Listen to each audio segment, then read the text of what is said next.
தமிழ்ச்செல்வி கடையில் வேலை பார்க்குறது, ஹோட்டலில் வேலை பார்க்குறதுன்னு இது எதுவுமே ராஜாங்கத்துக்கு பிடிக்கல. ஆனால் வீட்டில் இருக்க பாட்டிங்க தமிழ்ச்செல்விக்கு தான் சப்போர்ட் பண்ணி பேசவும் செய்கிறாங்க. ஏன்னா அவள் சொந்தமாக சுயமாக உழைச்சி சம்பாதிச்சு அது மூலமாக படிக்கிறான், அதில் தான் சாப்பிட்றான். நம்ம யார் கையும் எதிர்பார்த்தவ இல்லை, நம்மளை நம்பி அவள் இந்த வீட்டுக்கு வரலன்னு சொல்லி எல்லா முகத்தினையும் அடிக்கிற மாதிரி இங்கே பேசிடுறாங்க எங்கள் பாட்டி பேசினதுனால அடுத்த வார்த்தை பேச முடியாமல் இருக்காங்க எங்கள் ராஜாங்கமும். இதெல்லாம் போயிட்டுருக்கப்ப தான் எங்கள் ஈஸ்வரியும் அந்த விவகாரத்து பொண்ணை எம்எல்ஏ வீட்டு பொண்ணை வந்து நம்ம வீட்டுக்கு மருமகளாக கொண்டு வரணும்னு ஒரு பக்கம் முயற்சி பண்ணிக்கிட்டு இருக்கான்னு அதுக்கு சாவித்திரி வந்து தடங்களாக தான் இருக்காங்க. இப்போ வரைக்குமே அந்த போஸுக்கு வந்துட்டு நல்லது நடக்கக்கூடாது. போஸுக்கு மட்டும் இல்லை, வீட்டில் மற்றவங்களுக்கு நல்லது நடந்தாலே வைத்தறிச்சல் பட்டு ஏதாவது ஒரு கோல்மால் பண்ணி அதை தடுக்கிறதுலையே குறியா இருக்கிறவங்க தான் இங்கே சாவித்திரி தாமரை ரெண்டு பேருமே. அடுத்ததான் அந்த விஷயத்தில் தான் அவங்க மும்மரமாக செயல்பட்டுட்டு இருக்கவும் செய்கிறாங்க. அதே போல் தமிழ்ச்செல்வி வீட்டில் இருந்துக்கிட்டு அவங்க எப்போதும் போல் காலேஜுக்கு படிக்கிற விஷயமா வெளியே போக வீட்டில் தனியாக தனமும் இருக்காங்க. அந்த நேரத்தில் வசந்தி கால் பண்ண, ஆமாம்மா நான் இங்கே தான் இருக்கேன் அப்படின்னு சொல்ல, சரிடி அக்கா எப்போ வருவான்னு கேட்டுட்டு அவங்க அம்மா ஃபோனையும் வச்சுறாங்க. கொஞ்ச நேரத்தில் அக்கா வந்துடுவாங்கன்னு வெயிட் பண்ணிகிட்டே இருக்காங்க நைட்டுக்கு தனமும். ஆனால் அன்னைக்குன்னு பார்த்து ஹோட்டலில் வந்துட்டு வேலை கொஞ்சம் அதிகமாக தமிழ்ச்செல்விக்கு இருக்கிறதுனால ஹோட்டல்லேருந்து அவங்களால இங்கே வீட்டுக்கு வரவும் முடியலை. அந்த நேரத்தில் தான் எங்கள் வீட்டுக்கு வந்துட்டு போஸ் வராங்க. போஸ் வந்துட்டு ஏற்கனவே இங்கே தமிழ்ச்செல்வி தனியாக இருந்தப்போ அவங்க கிட்ட தப்பாக நடந்துக்க முயற்சி பண்ண மாதிரி இப்போ அங்கே இருந்துகிட்டு இருக்க அந்த தனத்து கிட்டையும் வந்துட்டு தப்பாக நடந்துக்க முயற்சி பண்ணுறாங்க. அதாவது அங்கே வர போஸ் வந்துட்டு தனம் தனியாக வீட்டில் உட்காந்து வெளியில் வாசலில் உட்காந்து படிச்சுட்டு இருக்கதை பார்க்குறாங்க. இதை பார்த்த போஸ் வந்து நேராக அந்த வீட்டுக்குள்ளே போகாமல் எங்கள் போதையில் அரையும் குறையுமா தள்ளாடிக்கிட்டு வர போஸ் நேராக தனம் இருக்க இடத்துக்கு தான் போகிறாங்க. ஏய் என்ன இங்கே என்ன பண்ணிகிட்ருக்கேன் அப்படின்னு ரொம்ப தெனாவட்டாக போய் நிற்கிற இங்கே போஸை பார்த்து, இல்லை அது வந்து அப்படின்னு கொஞ்சம் பயத்தோடு கிளம்பி நிற்கிறாங்க அங்கே தனம் அப்படி அங்கே கிளம்பி நிற்கிறத பார்த்ததும், எங்க இன்னும் அக்கா இன்னும் இந்த வீட்டுக்கு வரலையா அப்படின்னு சொல்லி கேட்டுக்கிட்டே பக்கத்தில் போக அது வந்து அப்படின்னு சொல்லிட்டு இங்கே பின்னோக்கி போயிட்டே இருக்காங்க அங்கே தனமும். அப்போ போச சொல்கிறாங்க, ஆமாம் உன் அக்கா என்கிட்டேருந்து தப்பிச்சிட்டான், ஆனால் இன்னைக்கு நீ என்கிட்டேருந்து தப்பிக்கவே முடியாது அப்படின்னு சொல்ல, என்ன சொல்கிறீங்க மாமா அப்படின்னு கேட்க, நான் உனக்கு மாமா தான் அப்படின்ற மாதிரி சொல்லிக்கிட்டே இங்கே பக்கத்துலேயும் வராங்க. இங்கே தனமும் பயந்து போய் சத்தம் போட அங்கே வீட்டில் இருக்க எல்லாருமே ஓடி வராங்க. என்னடி ஆச்சு, என்ன சத்தம் அது அப்படின்னு சொல்லிட்டு வெளியே ஓடி வரத்துக்குள்ள எங்கள் வீட்டுக்கு வந்த சேது அங்கே தனத்துக்கிட்ட தனியாக நின்று பேசிக்கிட்டு இருக்கதையும் அவங்க மேலே கையை வச்சிருக்கதையும் பார்த்தீங்க. சேதுவுக்கு பயங்கரமான கோபம் வந்த வேகத்துக்கு அங்கே நின்றுக்கிட்டு இருந்த அந்த போஸை போட்டு அடி வெளுத்து வாங்கவும் செய்கிறாங்க. ஈஸ்வரி அப்பத்தான் அப்புறம் மோகன் நானி எல்லாமே வரேன். என்னாச்சுப்பா சேது, இப்போ நீ எதுக்கு போஸை போட்டு இந்த அடி அடிக்கிறா அப்படின்னு சொல்ல, தரன்னு இழுத்துக்கிட்டு வெளியே வந்து கொண்டு வந்த நேரத்தை தனமும் அழுதுகிட்டே நிற்க, உனக்கு ஒன்றும் இல்லை தனம் அப்படின்னு சொல்ல, இல்லை மாமா ஒன்றும் இல்லை அப்படின்னு சொல்லிட்டு தன்னுடைய மாமா பக்கத்துலேயே போய் பயந்து ஒண்டி நின்றுட்டு இருக்காங்க தனம். அந்த நேரத்தில் தமிழ்ச்செல்வியும் வீட்டுக்கு வரேன், என்னாச்சு தானோ அப்படின்னு சொல்லி ஓடி போய் தனத்தை பார்க்க, அக்கா நான் தனியாக உட்காந்துருந்ததை பார்த்துட்டு இவர் என்கிட்ட தப்பாக நடந்துக்க முயற்சி பண்ணுறாருக்கான் அப்படின்னு சொல்ல, இதை கேட்டதன் தமிழ்ச்செல்விக்கு கோபம் வரதுக்கு முன்னாடி அப்பத்தாவுக்கும் மோகனாவுக்கும் கோபம் வந்துடுது. இதை கேட்ட ஈஸ்வரி தகச்சு போய் நிற்கிறாங்க.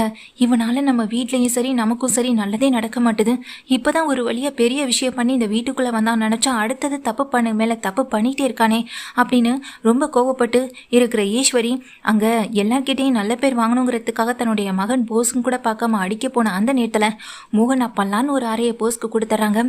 அக்கா அப்படின்னு இங்கே தகச்சு போய் நிற்கிறாங்க. ஈஸ்வரியும் போஸை பார்க்குறாங்க. ஏண்டா உனக்கெல்லாம் புத்தியே வராதா, இதுக்கு முன்னாடி நீ இப்படி தான் இங்கே தமிழ்ச்செல்வி தனியாக கொட்டையில் இருந்தப்போ அவகிட்ட தப்பாக நடந்துக்க முயற்சி பண்ண, இன்னைக்கு தனம் தனியாக இருக்கிறத பார்த்துட்டு அவகிட்ட தப்பாக நடந்துக்க முயற்சி பண்ணுற சின்ன பொண்ணு, அவள் எப்படி பயந்து போய் நிற்கிறா பாரு, கொஞ்சம் கூட உனக்கு மனசாட்சி இல்லையா அப்படின்னு சொல்லி இங்கே திட்டுறாங்க. உன்னையெல்லாம் இந்த வீட்டுக்கு திரும்பவும் ஏற்றுக்கிட்டதை நினைக்கிறப்போ வெக்கமாக இருக்கடா. ஒரு தடவை தப்பு பண்ண அதோட அந்த தப்பை விட்டுட்டு மறந்துட்டு சந்தோஷமாக வாழுவன் பார்த்தா அடுத்தடுத்த தப்பை பண்ணிக்கிட்டே இருக்க மலரை உன் வாழ்க்கையிலேருந்து விரட்டின. இதில் இவனுக்கு இன்னொரு கல்யாணம் வேற கேட்குதா, அதுவும் எம்எல்ஏ வீட்டு போனால் இந்த வீட்டுக்கு மருமகளாக வரணுமா அப்படின்னு அப்பத்தான் வந்துட்டுறாங்க. அதுதான் நேரம்னு நினச்சிட்டு இருக்க சாவித்திரி தாமரை ரெண்டு பேருமே பக்கத்தில் வராங்க. பாத்தியெல்லாம் என்ன காரியம் பண்ணிட்டு இருக்கான் பாருங்க உங்கள் பையன். ஏற்கனவே தமிழ்ச்செல்வி கிட்ட வேற தப்பாக நடந்துக்க முயற்சி பண்ணியிருக்கான். இப்போ அவன் தங்கச்சி கிட்ட. இதெல்லாம் ஊர்க்காரவங்களுக்கு தெரிஞ்சா நம்ம குடும்பமானதானே போகும் அப்படின்னு அங்கே சாவித்திரி திட்டம். நிறைய இந்த விஷயம் எம்எல்ஏ வீட்டுக்காரங்களுக்கே போயிருக்கும். இந்த காத்துக்கும் காது உண்டு, அது உனக்கு தெரியாத ஈஸ்வரி அப்படின்னு சொல்லி சாவித்திரி திட்டுறது மட்டும் இல்லாமல் போஸுக்கு இப்போன்னு இல்லை இனி எந்த ஜென்மத்திலையுமே கல்யாணம் நடக்க போகிறதில்ல. ஒன்று அவங்க அவனுக்குன்னு ஒரு வாழ்க்கை வேணும்னா மலர் அவன் கூட சேர்த்து வைக்கப்பாரு, இல்லைன்னா மலருக்கு அவளுக்குன்னு தனி வாழ்க்கையை தேர்ந்தெடுத்து போயிட்டே இருப்பான். கடைசி வரைக்கும் உன் பையன் ஒண்டிக்கட்டையாக தான் இருக்கணும் அப்படின்னு சொல்லி சாம்ப விடுற கணக்கா எங்கள் சாவுத்திரி பேச அதை கேட்டுக்கிட்டு நிற்கிற ஈஸ்வரி வாயடைச்சு போய் நிற்க. அப்போ அதெல்லாம் கேட்டுக்கிட்டு இருக்க சேது, அப்பதான் நீ என்ன விஷயம் சொன்ன அப்படின்னு கேட்குறாங்க. அது வந்துடா அப்படின்னு தயங்கி தயங்கி நிற்க, அது ஒன்றும் இல்லை சேது, ஒரு நாள் இங்கே தனியாக கொட்டைகளை சமைச்சிக்கிட்டு இருந்த தமிழ்ச்செல்வி கிட்ட இதே போல தான் இந்த போஸு தப்பாக நடந்துக்க முயற்சி பண்ணான். ஆனால் அதை விட இங்கே பல மடங்காக திருப்பி கொடுத்தான் அப்படின்னு தமிழ்ச்செல்வியை பார்க்க தமிழ்ச்செல்வி பக்கத்தில் வராங்க. சேது இதை கேட்டு ஒரு நொடி அதிர்ந்து போய் எங்கள் தமிழ்ச்செல்வியை பாவமாக பார்க்க பக்கத்தில் வர எங்கள் தமிழ் போஸை பார்த்துட்டு, உனக்குன்னு எந்தவித தகுதியுமே இல்லை இந்த வீட்டில் இருக்கிறதுக்கு, ஆனால் வீட்டில் எல்லாரும் உயிரையும் காப்பாற்றுறன்னு ஒரு பொய்யை சொல்லி இப்போ வரைக்கும் வீட்டில் நீ சேர்ந்துக்கிட்டு இருக்க, உண்மையிலேயே அதை நீ பண்ணலைன்னு எனக்கு நல்லாவே தெரியும் அப்படின்னு சொல்ல, என்ன தமிழ் சொல்கிற அப்படின்னு கேட்குறாங்க. ஆமாம் பாட்டி, அந்த விஷயத்த பண்ணது இங்கே போஸே கிடையாது அப்படின்னு சொல்ல, என்னக்கா சொல்கிறேன்னு எல்லாருமே கேட்குறாங்க. தமிழ் நீ என்ன சொல்ல வர, நேரடியாக சொல்லுன்னு அங்கே சேதுவும் கேட்குறாங்க. அப்போ தான் தமிழ்ச்செல்வி சொல்கிறாங்க, அன்னைக்கு காட்டுக்குள்ளே போய் அந்த காயை பறிச்சுட்டு வந்தது நான் தான், அந்த மருந்துக்கு உதவுற காயை நான் தான் கொண்டு வந்தேன், தலையில் பின்மண்டையில் யாரோ பழமாக தாக்கிட்டு தான் அந்த மருந்தை எங்கிட்டேருந்து எடுத்துகிட்டு போனாங்கன்னு சொல்ல, இவ சொல்கிறதெல்லாம் போய், இவ சொல்கிறத யாரும் நம்பாதீங்க, இந்த விஷயத்த காரணம் காட்டி அவள் அப்படியே தாங்கிட்ட இந்த பழியை அதாவது இந்த நல்லதை செய்கிறேன்னு சொல்லிட்டு வீட்டுக்குள்ளே வந்து ஒண்டிக்கலான்னு நினைக்கிறான்னு அங்கே ஈஸ்வரி சத்தமோட, சும்மா இருடி அப்படின்னு எங்கள் பாட்டி ஒரு அதட்ட ஈஸ்வரி இங்கே போஸை பார்த்து மறைக்க போஸ் நிதானம் இல்லாமல் நின்றுக்கிட்டு இருக்காங்க. உடனே தமிழ்ச்செல்வி சொல்கிறாங்க, இந்த வீடியோ நீங்களே பாருங்கள், இப்போ தான் அதிகாரிகள் என்கிட்ட இந்த விஷயத்தையும் சொன்னாங்க, காட்டு மக்களும் அதிகாரிகளும் இந்த விஷயத்த பார்த்ததுலேருந்து அவங்க இதை என்கிட்ட கொடுக்கணும்னு நினச்சிட்டேண்டாங்க. காலேஜுக்கு வந்ததுக்கு பிறகுதான் எனக்கு இந்த விஷயமே தெரிஞ்சுது. அதுக்கப்புறம் தான் இந்த வீடியோவை எனக்கு அனுப்பவும் செஞ்சாங்க. அதை பார்த்துட்டேன். ஆனால் இப்போ தான் அதிர்ச்சியாகி இந்த வீட்டுக்கு வந்தேன். இங்கே வந்து பார்த்தா போஸ் திரும்ப என் தங்கச்சிக்கிட்ட தப்பாக நடந்துட்டுருக்கான். இவனை இதுக்கப்புறம் நான் சும்மாவே விட மாட்டேன்.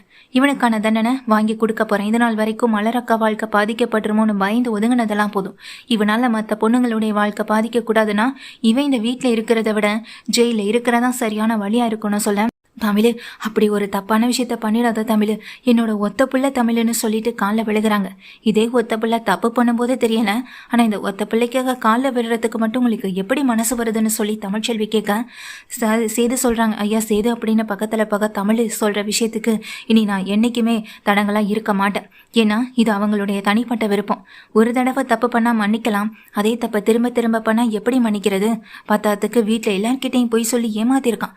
தமிழ் செஞ்ச ஒரு விஷயத்த தான் செஞ்சதா சொல்லி இந்த வீட்டுக்குள்ள வந்த இவனுக்கு இனி ஜெயில் தண்டனை தான் உறுதி. ஏன்னா தமிழையும் கொலை பண்ண முயற்சி பண்ணியிருக்கான், தமிழ்ச்செல்வி தனுன்னு 2 பேர்கிட்டே தப்பா நடக்க முயற்சி பண்ணியிருக்கான்.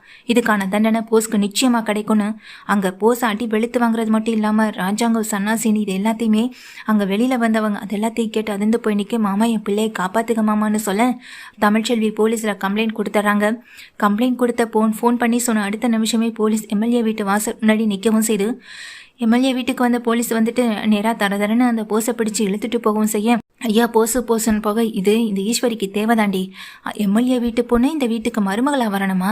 இனி சாதாரண வேலைக்காரி கூட இவனை கல்யாணம் பண்ணிக்க விருப்பப்பட மாட்டான். இந்த மாதிரி கேவலமான விஷயத்த செஞ்சவனை இனி யாரடி கல்யாணம் பண்ணிப்பான்னு அங்கே சாவுத்திரியும் தாமரையும் சொல்லிக்கிட்டு சிரிக்க, இங்கே போஸை இழுத்துக்கிட்டு போலீஸும் போக தமிழ்ச்செல்வி நிற்கிறத பார்த்த எங்கள் அதாவது சேது தமிழ்ச்செல்வி கிட்ட மன்னிப்பும் கேட்குறாங்க. இதுக்கு அங்கே நின்றுகிட்டு இருக்க ராஜாங்கம் பதில் எதுவும் சொல்லாமல் உள்ள போக, யா ராஜாங்கம் என்னையா நீ பாட்டுக்கு எதுவுமே பேசாமல் போகிறேன்னு சொல்ல, இதில் நான் என்னத்தா சொல்கிறதுக்கு இருக்குது? இந்த வீட்டோட நிலைமை இந்த மாதிரி போகிறதுக்கு காரணம் அந்த தருதலை போசு தானே, அவன் ஜெயிலில் போய் இருக்கிறதான் சரியான வழியும் கூட அப்படின்னு சொல்லிடுறாங்க ராஜாங்கம். ராஜாங்கம் சொன்னதை கேட்டதும் அப்பத்தாவுக்கும் மனசு முழுக்க ஒரு மாதிரி கஷ்டமாக இருந்தாலும், இன்னொரு பக்கம் தமிழ்ச்செல்விக்கும் தனத்துக்கும் எந்த ஆபத்தும் வந்துடக்கூடாது, இனி அவங்க 2 பேரும் இந்த வீட்டில் இருக்கிறதா நல்லதுன்னு சொல்ல, இல்லாமாச்சி இனி நான் பத்திரமா கவனமாக இருந்தப்பன்னு சொல்லி தன் தங்கச்சியை கூட்டிகிட்டு அந்த வீட்டுக்கு போக, எங்கள் அப்பத்தாவுக்கு மனசு கஷ்டப்பட்டு இருந்தாலும் ஒரு பக்கம் எங்கள் தமிழ்ச்செல்வி செஞ்ச நல்லதை நினச்சி வீட்டில் இருக்கவங்க அவளை ஏற்றுக்கணும் அப்படின்னு அந்த கடவுளை நம்பி ஏன் வேண்டிகிட்டு இருக்கவும் செய்கிறாங்க. ராஜாங்க மனசளவில் வயிற்றுல ஒரு பிள்ளையை சமந்துக்கிட்டு அந்த காட்டுக்குள்ளே எவ்வளோ தைரியமாக போய் தங்கள் எல்லாருடைய உயிரையும் காப்பாற்றுறதுக்காக அந்த மருந்தை எடுத்துகிட்டு வந்திருப்பான்னு சொல்லி சந்தோஷப்பட, பத்தாத்துக்கு ஈஸ்வரி பக்கத்தில் வரும்போது அந்த சாவித்திரி சொல்கிறாங்க, அன்னைக்கு மருந்துக்காக எங்களை எப்படியெல்லாம் தவிக்க விட்டியாத்தாச்சு, ஆனால் இன்னைக்கு தானே தெரியுது அந்த மருந்தை கொண்டு வந்து கொடுத்து எங்களை காப்பாற்றணும்னு நினச்சதே எங்கள் தமிழ்ச்செல்வி தானே, தமிழ்ச்செல்வி எங்களுக்கு பிடிக்காது தான், ஆனால் அதை விட நீங்கள் பண்ண இந்த துரோகத்தை நாங்கள் மன்னிக்கவே மாட்டோம். எங்கள் 2 பேரையும் உயிருக்கு போராட வச்சிட்டீங்கல்ல. தமிழே இந்த மருந்தை கொண்டு வந்திருந்தாலும் எங்களுக்கு அந்த மருந்தை கொடுத்துருப்பான்னு சொல்லி சாவுத்திரியும் தாமரையும் ஈஸ்வரி அவமானப்படுத்திட்டு தான் போகிறாங்க. மொத்தத்தில் இங்கே கை கேட்டினது வாய் கேட்டலேன்ற ஒரு கணக்கா ஈஸ்வரி அப்படியே மனசு உடைஞ்சு நிற்க தான் செய்கிறாங்க.